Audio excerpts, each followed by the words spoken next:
பாட ஆரம்பிக்கிறதுக்கு முன்னாடி நம்ம துவா ஓதிக்கலாம். ரப்பி ஷ்ரஹ்லி சத்ரி வயஸ்ஸிர்லி அம்ரி வஹ்லுல் உக்தம் மின் லிசானி யஃப்கஹு கௌலி.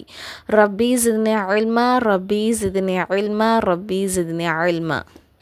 தண்ணீர் அருந்திய பின் ஓதும் துவா. இது யார் அறிவிக்கிறா அப்படின்னு சொன்னால் சல்மான் ஃபாரிசி ரலியல்லாஹு அன்ஹு அவர்கள் அறிவிக்கிறாங்க. நபிஸல்லாஹு வந்து தண்ணி குடித்தாங்கன்னா அந்த துவா ஓதுவாங்க அப்படின்னு சொல்லியிருக்காங்க. அல்ஹம்துலில்லாஹி அல்லதி ஸகானா அஸ்பன் ஃபுராத்தன் பிரஹ்மதிஹி வலம் யஜஅலுஹு மில்ஹன் உஜாஜன் பி துனூபினா. நாம் அருந்திய இந்த நீரை நம்மளுடைய பாவத்தின் காரணமாக அல்லாஹ் என்ன பண்ணலை, அதை கசப்பானதாகவோ உப்பாகவோ நம்ம ஆக்கிடலை. நமக்கு அல்லாஹ் அருள் புரிஞ்சு அதை ஒரு குடிக்கிற மாதிரி தண்ணீராக நமக்கு தந்திருக்கான்ல, அதனால் அல்லாஹ் நான் புகழ்கிறேன் அப்படின்னு சொல்லிட்டு என்ன பண்ணணும், நம்ம ஒவ்வொரு தடவையும் தண்ணி குடிக்கும்போது துவா ஓதணும். எப்படி நம்ம தண்ணி குடிக்கணும்? முதல்ல வலது கையால் குடிக்கணும், உட்காந்து குடிக்கணும். ஃபஸ்ட்டு குடிக்கிறதுக்கு முன்னாடி அந்த தண்ணீரை பார்த்து குடிக்கணும், பிஸ்மில்லா சொல்லி குடிக்கணும். ஒரு ஏடியாக வச்சு குடிக்காமல் 3 தடவை சுவாசித்து குடிக்கணும். குடித்த பிறகு என்ன ஓதணும், அல்ஹம்துலில்லாஹ் அப்படின்னு சொல்லணும். அதுக்கப்புறம் பால் அருந்திய பின் ஓதும் துவா. இதுவும் அதே சஹாபி தான் அறிவிக்கிறாங்க, சல்மான் ஃபாரிசி. அதாவது பால் குடித்ததுக்கப்புறம் இந்த துவா ரசூல்லா ஓதுவாங்க. அல்லாஹும்ம பாரிக் லனா ஃபீஹி வஸித்னா மின்ஹு. யா அல்லாஹ் இது எங்களுக்கு அபிவிருத்தியை உண்டாக்கி இன்னும் அதிகமாக தருவாயாக. தூங்குறதுக்கு முன்னாடி நம்ம என்ன துவா ஓதணும் அப்படின்னு சொல்லிட்டு ஹுதைஃபா ரலியல்லாஹு அன்ஹு அவர்கள் நபிஸல்லாஹு சொன்னதாக அந்த துவா நம்மளுக்கு சொல்லி காட்டுறாங்க.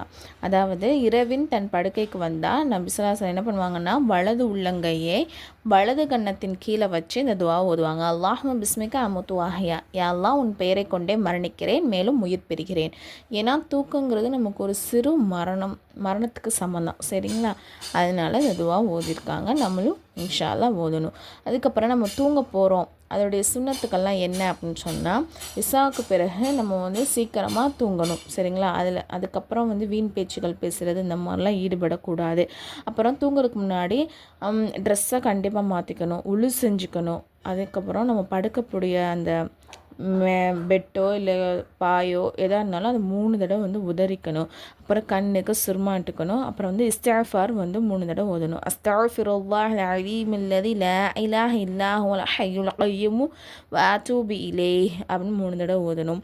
அப்புறம் தஸ்பீஹ் ஃபாத்திமா, அதாவது சுப்ஹானல்லாஹ் 33 தடவை, அல்ஹம்துலில்லாஹ் 33 தடவை, அல்லாஹு அக்பர் 34 தடவை ஓதணும். அப்புறம் 3 குல் சூரா, சூரத்துல் இஹ்லாஸ், சூரத்துல் ஃபலக், சூரத்துன் நாஸ்.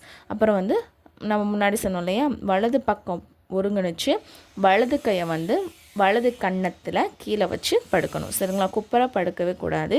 தூக்கத்தின் துவா ஓதுவது என்ன துவா? அல்லாஹும்ம பிஸ்மிக அமுது வாஹியா. அப்புறம் தூங்கி எந்திரிச்சதுக்கப்புறம் என்ன துவா ஓதணும் அப்படின்னு சொன்னால், அல்ஹம்துலில்லாஹி அல்லதி அஹ்யானா பஅதமா அமாதானா வ இலைஹின் நுஷூர்.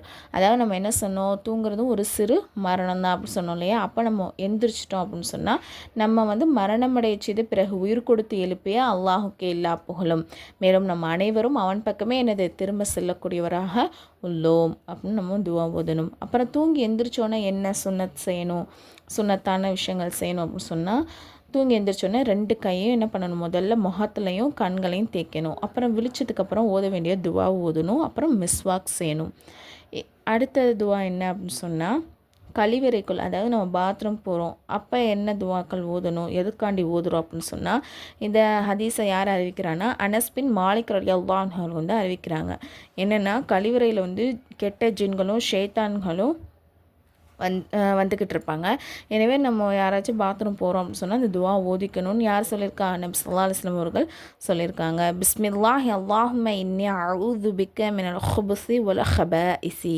அல்லாஹ்வின் பெயரால் நுரைகிறேன், யா அல்லாஹ் சுத்தமான ஆண் பெண் ஜின்களின் தீங்கிலிருந்து உன்னிடம் பாதுகாவல் தேடுகிறேன்.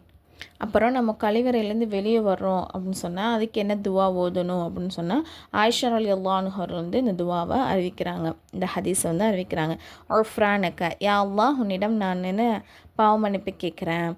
அதுக்கப்புறம் இன்னொரு இது மட்டும் ஓதிக்கலாம், இந்த துவா கீழே உள்ள துவாவை சேர்த்து ஓதிக்கலாம், சரிங்களா? அல்ஹம்துலில்லாஹி அல்லதி அத்ஹப அன்னில் அதா வஅஃபானி.